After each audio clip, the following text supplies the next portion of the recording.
Hai, Assalamualaikum. Ketemu lagi dengan Bu Moy di podcastnya Bu Moy.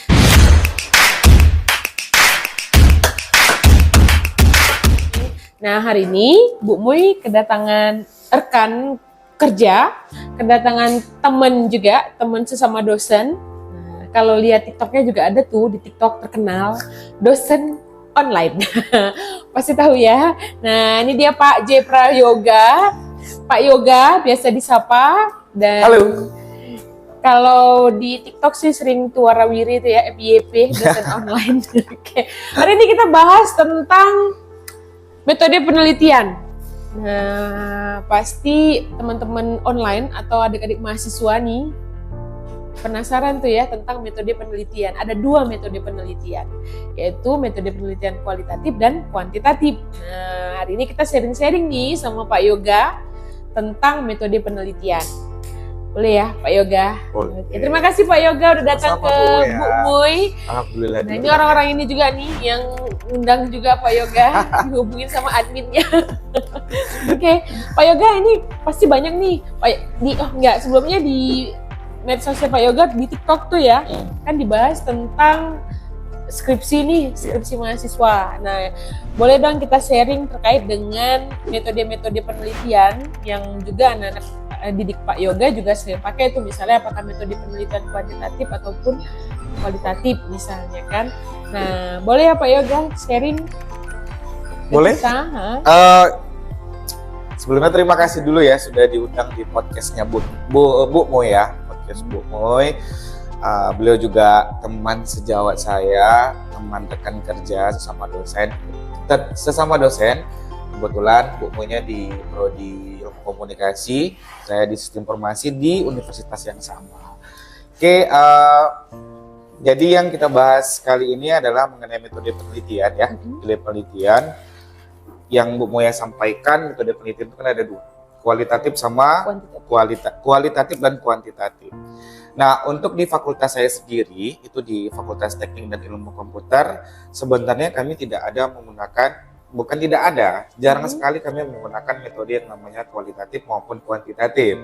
Kalau untuk di sistem informasi D3, itu khususnya kita tidak ada menggunakan kuali sama kuanti. Kenapa? Karena untuk di D3 ini kita hanya membuat proyek berbentuk aplikasi. Misalnya kita membangun sebuah aplikasi rumah sakit, kita membangun aplikasi sistem pembayaran dan sebagainya macamnya. Kemudian kalau untuk di S1 Teknologi Informasi itu lebih mengarah ke robotik ya. Mereka lebih banyak bermain alat. Kemudian kalau untuk perhitungan untuk kuantitatifnya nggak ada. Nah, akan tetapi kalau di S1 Rekayasa Perangkat Lunak yang selama bimbingan mahasiswa dengan saya itu mereka menggunakan metodenya kuantitatif. Nah, kenapa kuantitatif? Misalnya dia mengambil judul A. Judul A itu membahas mengenai penyakit tanaman. Kemudian di penyakit tanaman itu dia akan melakukan perhitungan data. Nah, tetapi aplikasi yang digunakan dari mahasiswa kami itu bukan seperti SPSS dan sebagainya macamnya gitu. Kami ada aplikasi tersendiri khusus untuk dari ilmu komputernya. Contoh aplikasinya misalnya ada WK, ada MATLAB dan lain-lain. Jadi kalau untuk pembahasan kualitatif sama kuantitatif itu di FTIK kami jarang menggunakan. Oke. Jadi lebih kepada proyeknya. Iya, proyek. Jadi sebenarnya pun lebih baiknya memang untuk itu ada isu-isu ya, ada tuh ya Pak Yoga ya, mungkin pernah dengar bahwasanya skripsi itu ditiadakan, tapi lebih kepada membuat suatu penelitian atau temuan nih, gitu ya, temuan-temuan. Nah, kalaulah itu misalnya dibuat tuh ya, Pak Yoga kira-kira dukung nggak? Dukung ya, dukung. Karena kenapa? Kalau ibaratnya kayak tulisan-tulisan ilmiah ini kan sudah banyak tuh ya, apalagi kita cek di Google nih misalnya dari jurnal-jurnal juga banyak. Jadi timbul plagiat itu kadang di situ. Iya. Jadi copy paste, enggak diparafrasein. Nah itu sering terjadi di penelitian kualitatif. Nah kenapa? Karena kualitatif itu kan lebih ke mendeskripsikan, menganalisis. Jadi dia lebih dijelaskan secara panjang, secara rinci. Jadi kadang kita tuh mau, mungkin ada penelitian yang sama nih. penelitian-penelitian terdahulu. Itu kan maksud dari penelitian terdahulu dan pembaruan itu kan ketika kita punya penelitian, kita cek dengan penelitian terdahulu apakah ada pernah buat juga, kemudian dikaitkan dengan penelitian kita nih sama enggak, atau mungkin ada perbaruan yang lebih baik lagi dari yang kita buat gitu. Nah itu boleh saja, tapi itu tadi temuannya juga banyak, jadinya kayak plagiat nih jatuhnya. Jadi sebenarnya kayak di Pak Yoga ya, di Eptik ya, kayak dengan perangkat lunak, sistem informasi itu kan memang kalau bisa sih kita menemukan sesuatu yang dibuat nih, ada produknya, kemudian itu jadi nilai plusnya kita ketika tugas akhir kita itu ngarahnya ke sana.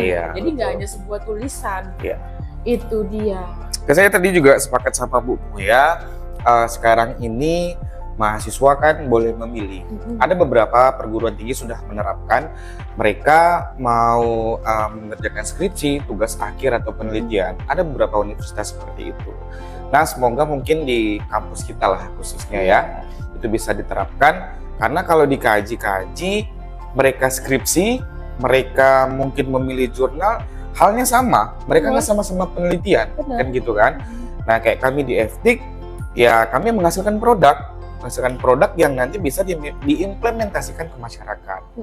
Nah, jadi ya mudah-mudahan dengan ada kebijakan-kebijakan yang sudah ada, mudah-mudahan kampus kita bisa menerapkan hal seperti itu. Iya, betul. Sama juga mungkin yang jadi pertanyaan, nggak semua di fakultas atau bidang ilmu itu bisa menghasilkan produk gitu ya, Pak Yoga. Nah, kalau di misalnya kayak di sospol sendiri atau di komunikasi mungkin, dengan kayak ada kegiatan ini nih salah satunya yang libatin mahasiswa, mungkin itu jadi suatu keaktifan. Mahasiswa jadi bisa belajar misalnya kayak nulis berita misalnya, itu kan bisa tuh. Jadi langsung terjun ke bidangnya mahasiswa itu sendiri, bisanya di apa. Itu mungkin bisa jadi tugas akhirnya mahasiswa selain di skripsi gitu. Tapi ya balik lagi ya, karena skripsi terus kemudian tesis, disertasi itu udah menjadi suatu hal yang memang diharuskan untuk studi akhir atau tugas akhir dari perkuliahan atau akademik. Itu dia. Ada yang mau tanya? Nih, yang di balik-balik layar? Ada dong, Bu. Apa tuh? Jadi menanya nih Pak, boleh? beberapa universitas itu masih ada yang menggunakan pengolah datanya itu SPSS. Nah tadi kan Bapak sendiri bilang bahwa fakultas Eptik itu punya software sendiri. Coba Bapak bisa jelasin dong keunggulan SPSS dengan software yang Gini, untuk SPSS itu sendiri sebenarnya bukan tidak boleh digunakan ya, bukan tidak boleh digunakan. Akan tetapi sekarang sudah banyak aplikasi-aplikasi yang lain yang untuk perhitungan data itu udah banyak. Nah, kalau kami di Eptik bukan mengkhususkan ya, bukan mengkhususkan ini khusus untuk orang Eptik aja makanya, sebenarnya tidak. Boleh saja sih sebenarnya prodi lain dengan menggunakan aplikasi yang dari kami gitu loh. Nah, akan tetapi mungkin mereka tidak paham cara penggunaannya seperti apa. Nah, kalau untuk di ilmu komputer khususnya ada beberapa yang sudah saya sampaikan tadi, aplikasi WK atau MATLAB. Nah, kalau keunggulannya hampir sama sih. Kalau aplikasi ini kalau kita melakukan perhitungan data, biasanya hasil akhirnya ya grafik. Biasanya kan seperti itu aja. Tergantung dengan metode apa yang kita gunakan. Nah, kayak disampaikan tadi, keunggulan dari SPSS yang lain. Nah, sekarang aplikasi-aplikasi untuk perhitungan data itu banyak, Bu Moy. Tadi yang sampaikan itu adalah SPSS. Mungkin SPSS sekarang itu udah versi tertinggi, sudah versi berapa gitu kan. Nah, sekarang juga udah ada nama aplikasinya tuh Smart PLS. Smart PLS, dia hampir sama sih dengan SPSS, cuma untuk pengerjaannya lebih gampang, lebih enak sih. Kalau menurut saya lebih enak kita menggunakan Smart PLS itu. Nah, kemudian satu lagi itu ada namanya aplikasi Stella. Saya pun baru dapat informasi dari rekan dosen juga, aplikasi Stella ini itu digunakan untuk melakukan pengujian seperti judul kita, model, simulasi dan sebagainya macamnya. Ada perencanaan 2 atau 3 tahun ke depan dengan data yang kita ambil. Jadi dengan data yang sudah kita masukkan ke Excel, kita import nanti ke aplikasi Stella, itu nanti akan terbaca.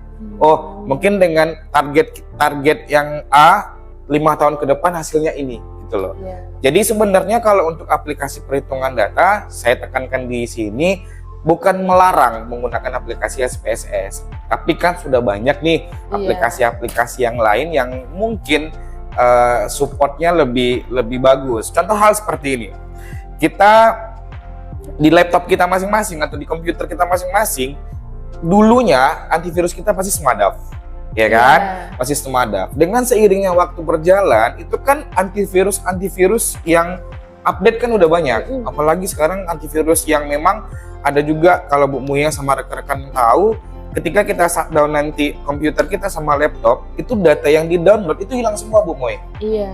Nah, jadi itu antivirus yang udah canggih gitu kan. Jadi kecil kemungkinan virus akan ada di laptop kita maupun di komputer kita gitu loh. Jadi intinya adalah apapun sebenarnya aplikasinya tergantung dari kitanya. Kalau memang kita paham cara penggunaannya, Pak, saya tidak paham penggunaan SPSS, Pak, saya lebih paham penggunaan ini, silakan. Pak, saya tidak paham, Pak, dengan aplikasi yang Bapak sampaikan tadi kayak Smart Palace tadi, saya lebih paham dengan menggunakan SPSS. Sah-sah saja. Tapi lihat caranya, cara pengerjaannya, cara penggunaannya itu sebenarnya lebih gampang SPS atau dari aplikasi-aplikasi lainnya. Iya. Gitu.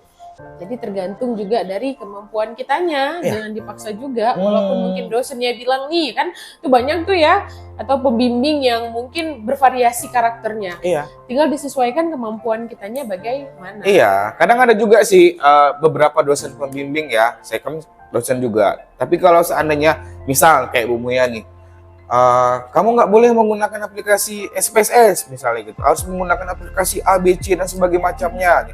Ya sebenarnya selagi kita bisa diskusikan sama dosen pembimbing ya nggak ada masalah.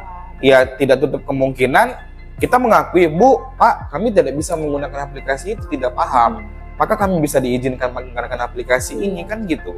Ya sebenarnya tergantung dari interaksi kita antara dosen dan mahasiswanya gitu. Oke, cukup. Ada lagi? Udah cukup Pak. Sepertinya ini waktunya juga kan. Nah, dia mau ngomong waktunya habis Bu. Oke, Pak Yoga, thank you. Terima kasih banyak sama-sama Bu untuk obrolannya di Bu Moy hari ini. Mudah-mudahan kita bisa collab lagi ke depannya. Siap. Terima kasih. Ditunggu collabnya lagi. Terima kasih semuanya. Sampai ketemu di podcastnya Bu Moy selanjutnya. Terima kasih. Assalamualaikum, bye-bye.